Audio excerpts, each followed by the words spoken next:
Welcome to the Oil and Gas Sales and Marketing Podcast, where every week your hosts Mark LaCour and Matt Bertram share proven strategies and real-world tactics to help you connect with customers and close more deals. Let's do this. Welcome back, everybody, to the Sales and Marketing Podcast. As always, I got Matt sitting here next to me. How you doing, Matt? Good. I got my headphones. I know. There's a backstory for the headphones we'll share one day. A big shout out to Audio Technica for providing us gear. Thank you for that, guys. So, Matt, this is the first time we've ever had this happen. On Oil and Gas this week, Paige and I do First Friday Q&A. It's very popular. And our listeners write in questions and we answer them. And we got a question from Zoe Blackwell. She's the VP of Sales at Honeywell. And I'm going to read it for the audience because what I told her on Oil and Gas this week is this is too complex a question to answer on Oil and Gas this week. Plus, I needed Matt with me. I can't do this by myself. Audience, stay with me while I read Zoe's question. What strategies can sales leaders employ to optimize territory planning and account segmentation when dealing with complex global accounts that have multiple business units and decision makers across different regions? The reason I ask this question is I've recently been asked to lead a different sales team that is spread across the world and focus on the large oil and gas companies.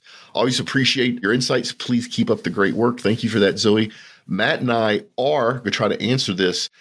Matt, this is a lot. So she's inheriting a team that is in place.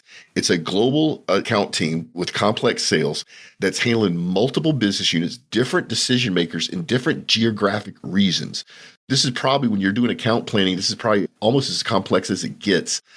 If I was to answer this question, the first thing is, Zoe, you have to go in and look at what you're working with now. You need some way to measure the existing accounts, which ones are basically easy. They're generating revenue for you. They're reoccurring revenue. You have a great relationship. Those accounts need to be assigned some type of number or name. They need to be taken care of, but they need less attention than the accounts that are hard, that you haven't sold to. Maybe y'all made a mistake and they're mad at you. Those accounts need a much higher level of attention by your sales team. Even though you work for a big company, you don't have unlimited resources. So I'd figure out some way to grade these accounts that you're looking at now. If you go back and find Boston Consulting or Google them, I think years ago they came up with a matrix. I remember this from my sales days. And that matrix is basically designed to help you do this exact thing. Or if you don't want to do that, give them just a number rating from 1 to 5, with 1 being the accounts that need the least amount of focus and 5 being the most. But you got to start there. And I'm going to stop, Matt, because this is such a complex question that you probably have something to add just to that little part right there. Yeah, like implementing a tiered account segmentation. Typically, I would look at it from like strategic accounts, the high revenue, long-term partnerships that are dedicated across function. I would put it like a tier 2 of a growth account, emerging regions, like business lines, like more scalable. And then the tier 3, like you were talking about, the monitor accounts, low revenue, but strategic intelligence managed with, well, periodic touch points. And those are the least valuable accounts, like long term. So you want to put those into this bucket. So a lot of what you're trying to do here is create an account framework, a global account framework, if you're not already working with one, from like the global to regional to local level, and then map the business units out. I don't know if it's like upstream, midstream, downstream, digital, technical, sustainability. I don't know how it's currently set up, but looking at that and organizing it and then sorting it before you start doing anything with it. Yeah, you just got to know what you're working with, like you said, Mark. Yep. And I think once you have all of your accounts categorized in whatever fashion you want to, the next thing is you got to divvy them up. And I don't know how big your account team is, how many sales directors you have, sales managers, frontline salespeople, but you also have the geographic distribution. And there's a difference in culture. I made this joke to Matt before we turned the microphone on, but in oil and gas, if you go to Brazil, they're an hour late for their own meetings that they set. And if you go to Norway, if you're 1 minute late, that's an insult. Well, how do you deal with those two different business cultures, even though it's all just oil and gas accounts? And one of the ways you deal with that is by understanding those differences, which in my mind, you need to now segment those accounts that you just routed off into probably geographic regions, EMEA, or maybe EMEA, Latin America, Asia Pacific, North America, the Americans, or maybe it's North America, South America, or maybe it's Western Hemisphere versus Eastern Hemisphere. But some way you have to divvy it up because there's different business cultures, and you want the account teams that focus on those different business cultures, hopefully they already understand those differences in business culture, or if they don't, they can learn them. What's not effective is to have a rep have to deal with one company in Singapore and one company in Rio de Janeiro. Those are two radically different business culture. Your account reps would be less effective than if they were focused just on Asia Pacific. So I think the next step is you got to divide up those accounts that you've now graded into different regions. And I would probably go with geography, although you could go with account size or where the accounts are headquartered, but I would go with geography just so your account teams learn those local differences in business culture. Mark, I understand the geographical outlook, and I think that that works for a lot of companies. I've seen where certain decision makers maybe sit in Houston and then others like sit in London or somewhere else. And then you assign the account rep to that, but then they're influencing different projects geographically. So again, I think you should cut it geographically, yes. And then maybe even think about creating virtual territories like relationship strength or technical expertise or who has the contract authority, and then assign coverage based on that influence and not just kind of where the rep in that area is or who's assigned to what. So I think you want to cut it a couple different ways depending on the situation or your organization. Or Zoe, you could have different layers. So to Matt's point, actually, you see this a lot in sales. You'll see that your customer, the oil and gas company customer, has internally, they're divided up by geography, but they also have another layer of management that's by product. So if you're selling blowout preventers, and it's Chevron that you're talking about, your client, actually it's Honeywell, so they wouldn't sell blowout preventers. Let's say you're selling process control stuff, which I know Honeywell does, and you're trying to sell to Chevron. The people that need those process controls are going to be in Chevron refinery and Chevron pipeline, and those are definitely geography. So you have Chevron pipeline and Chevron downstream here in the U.S., but you also have it in Europe, South America. But then on the Honeywell side, you also have the product of the process controls. And on the Chevron side, they may have a separate reporting strategy of not just reporting internally via geography, but reporting to process controls. So it may be that your account team, to Matt's point, you need more than one person per client, not only just based on geography, but based on how they're structured internally. Because Matt's right. How many clients have you, I've done this all the time. How many clients have you called on all around the world to find out that the decision maker's right here in your backyard here in Houston? It happens all the time. Mark, one of the other things that I think is worth bringing up that I've seen with larger organizations in spades really is they're so siloed. Oh, for and sure. Really thinking about cross-regional collaboration, whether it's like global account planning workshops or digital war rooms or trying to get everybody on the same page. We can go into CRM intelligence, and you've shared some stories of multiple companies all operating on a different instance of Salesforce. There is some unification there when you're deploying like account-based selling, so people aren't stepping on each other's toes. But encouraging regional intelligence sharing, I think, is super important. And I feel like most people just get stuck in their silos. Yep. And actually, I help coach Cognite's, I'm so right, at Cognite sales team. Cognite sponsors our number one show. As part of them sponsoring, I help coach their sales team. So you're exactly right, Matt. And what I bring to the table is just that industry knowledge based upon company and geography that maybe the account reps don't have. Then that brings me to another point. So Zoe, while you're doing this, Matt brought up a great point. You need a single source of truth, which is the term of love. I stole that from somebody else. So your CRM needs to be set up so that you can look at everything that's going on with your different reps, no matter how you divvy them up, geography or whatever, and accounts. So you get an overarching picture. And then you need to convince your account reps to put good information in your CRM. Because to Matt's point, if you start seeing that, hey, we've had 3 customers from 3 different parts of the world ask the same question, well, then there's something that you need to focus on. And this is when you start bringing your marketing team in to help get these messages out. The other thing that I think, Zoe, you probably need to build is a center of excellence. If you're handling this many large accounts for Honeywell and they're all over the world, different accounts, different geographies, different business cultures, you need a place to where your customers can go in and get the answers they need. And your account reps don't need to be spending the time to do that, although they do need to be able to answer the questions. So if you build a center of excellence around your account team where you have your subject matter experts, not your sellers, your subject matter experts as part of that center of excellence, and then you give that to your sellers as a tool to give their clients. So if they have a question, they have a dedicated support team to answer that. That's going to go a long way. But the data that center of excellence is going to gather by having these customer conversations can be super valuable to your account team team, your account planning, because they're going to start seeing the trends of what's going on in all these different accounts, which is really hard for one person to wrap their hands around. So great idea, Matt. The other thing is, Matt, when you start thinking about all these different moving parts with a company like Honeywell that's so large, they have a huge marketing team. I think that some of those marketing members should be carved off. I think Zoe should reach out to her marketing peer and get some dedicated marketing support for what she's doing so that the marketing team learns the same thing that sales teams is learning.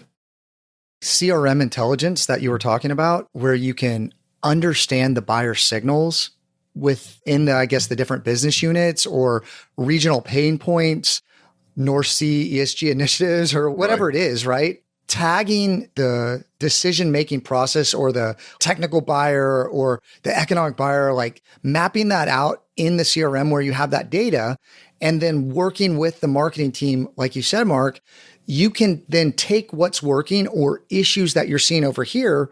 Again, it's siloed, and you might move some of that information over here. Or maybe if you have it all in kind of a unified, like dedicated resource base, point them to the right stuff that they could be using because you're seeing the same kind of problems. It's really trying to distribute the information like hive mind, like, I don't know if that's the right terminology, but across the organization. So there's a center focal point that is marketing that then pushes all that information out to sales, because the marketing team can look at the data, that can see how people are interacting with the site. They can typically see the full funnel. And especially if you have a good CRM, now you can map out the whole customer journey, and they can start to target where those pain points are and where the leaks are in the sales process or in the funnel to start to identify that, and then plug the hole with good marketing efforts or case studies or bringing the technical buyers. I did this for a number of pharma companies, and they really leverage the technical expertise because you bring in somebody that can absolutely solve the problem and you can showcase your technical leadership. And I think that that's what a lot of companies today are doing with their brand, is they're building brand leadership through the expertise on their team, and they're not showcasing it well enough. There's some offshoots into marketing content that can be created and pushed out, but used in the sales process as well as higher up in the funnel. Yeah, I agree. A lot of companies that are selling oil and gas have unbelievably talented domain expertise, but nobody knows about it.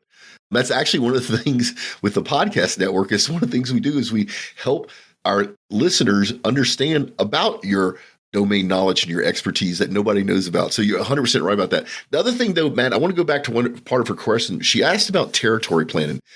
Territory planning is different things at different levels. Territory planning at the front level account rep is different than somebody that's leading an organization like this with, she probably has sales directors under hers. She probably has VPs of sales under her. She has sales managers, frontline salespeople.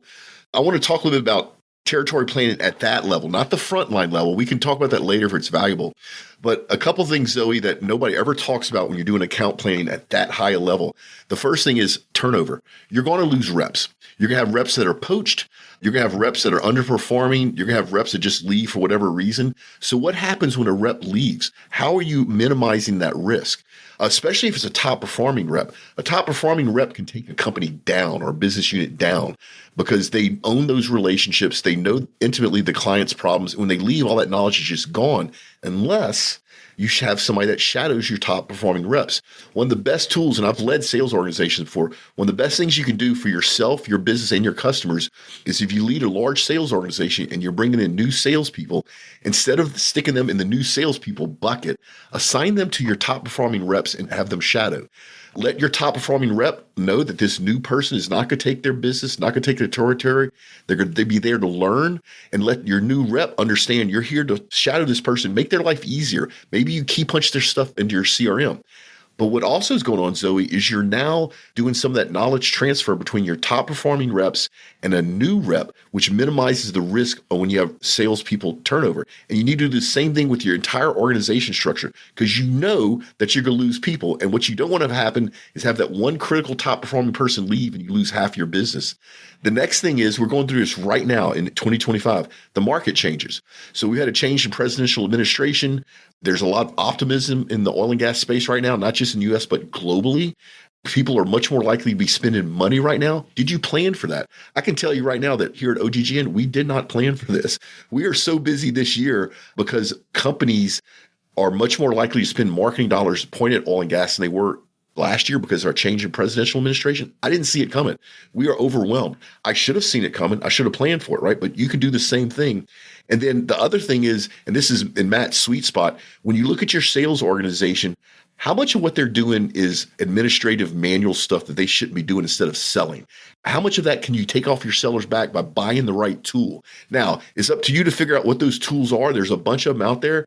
But if your sales reps aren't spending half of their time in front of their customers, something's wrong. That's a good number to go by. 50% of their time should be customer facing. If it's less than that, find out what they're doing and figure out a way to get that off their back. And usually there's a technology solution to that. Then there's the opposite of that, especially since you work for a large company. Some large companies have so many different tools over the years they bought that a lot of them are legacy that you're overwhelmed with the tools. Pick one that works for you, learn it, even if that means you hire somebody. HubSpot's a great example. HubSpot has a lot of options, a lot of different things you can do, but it takes a little while to learn it. Same way with Salesforce. Maybe it's worth your budget to hire somebody that's an expert on one of those tools to help your sales team sell. At that level, when I think about territory plan, that's sort of stuff I think of before we get to the tactical stuff of, are you trying to grow your revenue base? Are you trying to bring in new logos? That's that next step down. But when I look at territory plan at that high level, plan for turnover, plan for market changes, figure out what's eating up your salespeople time and get that off their plate so they can be in front of customers. And then at the same time, don't get caught up in all the different tools you have access to. Maybe it's worth your budget to hire somebody to handle some of those different tools so your salespeople can do what they do best, which is sell. I 100% agree. You got to map out all these different tools of what's going to be used for when. And at a high enough level, you just have to map it all out, like the territory and account planning. Where's it going to be?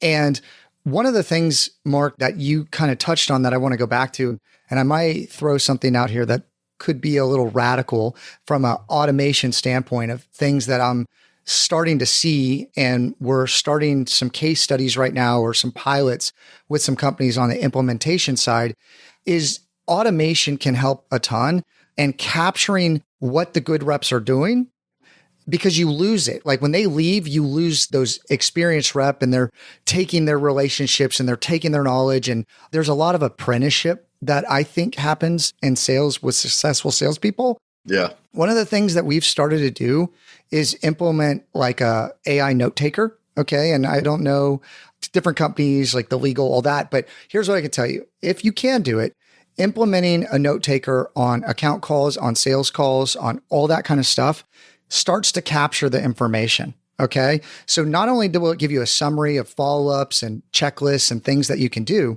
you can actually run it through like a LLM. You can have a in-house LLM so that data doesn't leave, and you can feed it your sales training, whether like spin selling or whatever you're using. And you can have it give you feedback on how that call went. Okay. And you can also turn those transcripts into SOPs. Okay. What we've been able to do is with the top performing salespeople, kind of follow them around digitally, map what they're doing, and then put it into a process.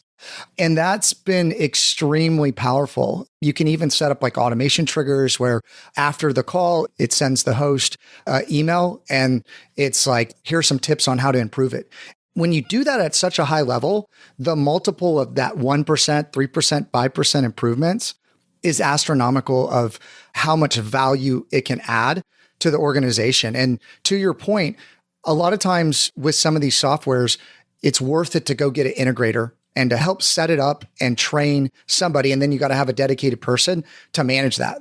There's a lot of organizations that I go into that don't have a dedicated, like, this is the person that's in charge of Salesforce to make sure everybody's following the same rules. Because if you have different people doing different things and utilizing the tools differently, and it's not clear and there's not accountability to that, the data becomes jarbled and it's not useful at all. When you're at that high level and you can dedicate resources, having a dedicated person that oversees that, that's like the police, if you will, to make sure that they're using it right and to kindly follow up with people and make sure that they're doing it right, that data becomes a gold mine for what you can do from a marketing and sales standpoint, not to mention all the things that the tools can do, automations, and this world of kind of AI governance that's starting to kind of flow into everything we do. And I'm telling you, Mark, I know some people at some pretty sensitive organizations that are not allowed AI, nothing. And they're sitting on their computer and they're working, or maybe they're working like part-time from home or something like that. And they're telling me they are just going over to their personal computer, typing it in over here, and then going back to this computer.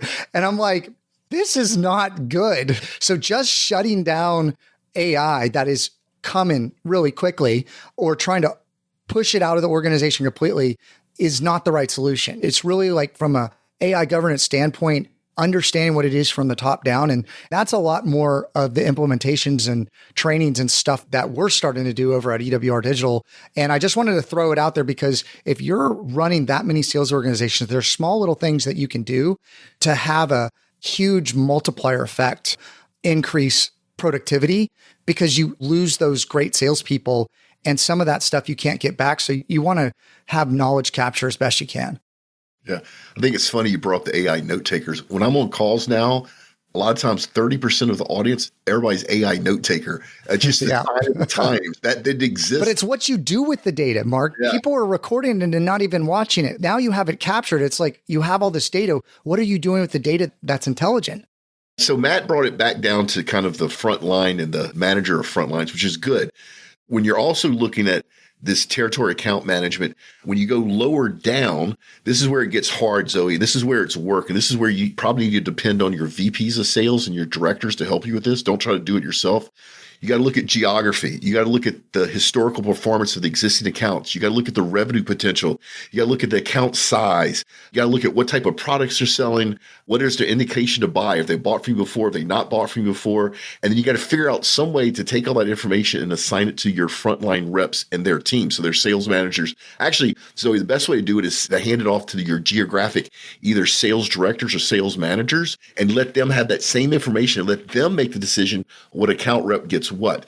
Then you got to start worrying about compensation.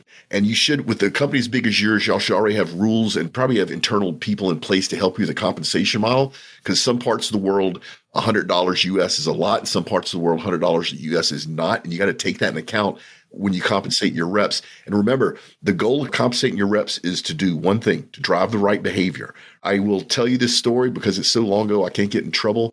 But I worked for a very large company that had a change at the very top of the sales organization that they decided that keeping existing revenue was more important than new sales. So then they changed the compensation model for all the account reps, including me, to give me basically to incite me to lock our existing clients up into longer term contracts. They changed the compensation model so the rep got paid more if they had locked up people in contracts. So what did all the account rep do, Matt? What do you think we all did? Oh, your comp drives your behavior. No, but in that same scenario, think about what I just said. Management said that we're going to pay you more as account rep if you lock up customers in a longer term contract. So this is what we did. Every account rep, immediately, we discounted the bejeebies out of everything in order to get our clients to sign, instead of a normal 1-year contract, a 3-year. So guess what that did? That put a lot of money in our pockets because that's what the compensation model was. It hurt the company. The company's margin shrunk because upper management, when they made that decision, didn't think it through. Remember, Zoe, your account compensation drives the right behavior. Make sure you think it through so that it drives the right goals. Because in the scenario I just told you, which is a real scenario, I lived through it, it actually hurt the company's revenue model because they just didn't think it all the way through.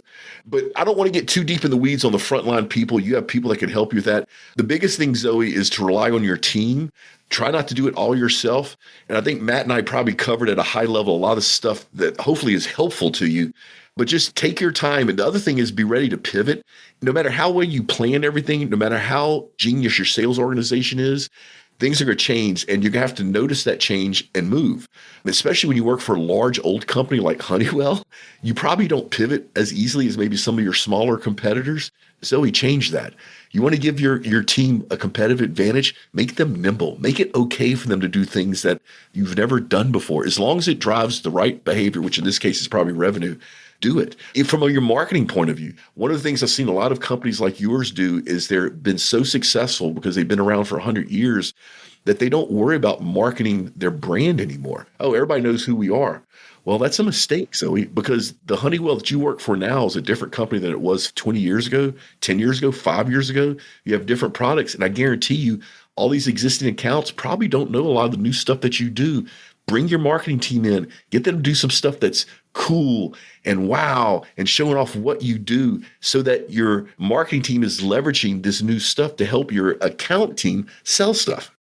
Everybody's eating off a brand, Mark. That's what I just see. That moat is getting eroded with all the new technology, all the new noise in the space. I think it's really important to have like a country manager, like you're talking about, somebody in each geographic area that you can go to that can give you the skinny. Like it might not be in the direct reporting structure, but you could build like a working team or like an advisory team. And I would also have people on the front lines, because what I've seen is if you're too high up in the ivory tower and you don't know what's going on in the front lines, sometimes that bad information or even the really, really good or valuable information, it gets filtered out through all the managers up to you.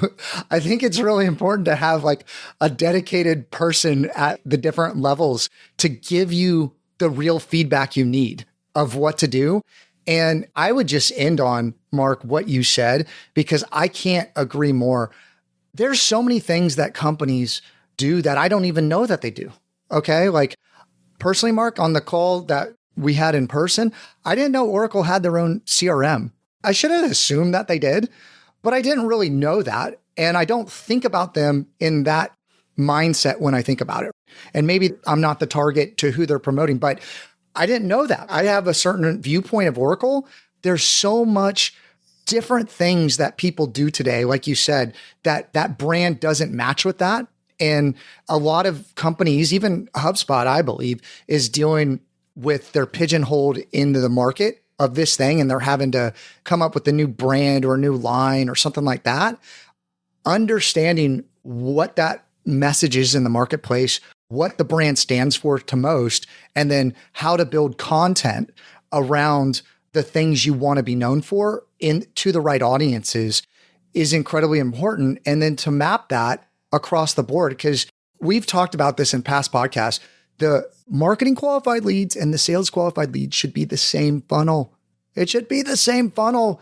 And if you're fishing with the wrong bait over here and sales doesn't like it, like you need to get alignment with what you're doing there and understand how your company is viewed in the marketplace to your target customers. And that is going to be different globally in all these different segments. It's critical in my opinion. And what Matt's talking about is we interviewed sales leader at Oracle. We're still waiting for Oracle to approve that episode. So it may come out after this episode or it may come out before. Either way, audience, go listen to that. A couple of takeaways from that interview that I just thought were amazing. So we talked to a very senior sales leader, and he makes it a point to go right along with his frontline reps. Not all the time. He's busy, right? Running a global organization. But I thought that was beautiful. Also, perfect point, Matt. I didn't know they had their own CRM either. There's a huge company that everybody knows their name that has something that we didn't know and we should have known. So it's a perfect example. Continue to build your brand. I don't care what size your company is. All right, we need to wind this thing down. Zoe, I hope that answers your question. Matt, this is a time for the LinkedIn fail or tip of the week. I have a success LinkedIn story that's real that just happened. I want to tell the story. Awesome. So I had this young man from India reach out to me on LinkedIn. He did not try to sell me anything. I checked out his background. He seemed legit, right? Which is what we all do. So I accepted his connection request, and he was so straightforward. He said, Mr. LaCour, I run a technology company in India, and yes, I know there's thousands of them. I have never been to the U.S. I am making a trip just to come learn the culture because I have about 70 customers in the U.S., and I've never met them. I actually had coffee with him this morning, and what he did is he questioned me on business culture here in the US, didn't try to sell me anything. Then he bought coffee, which was nice. And then at the end of our meeting, he gave me a sincere thank you.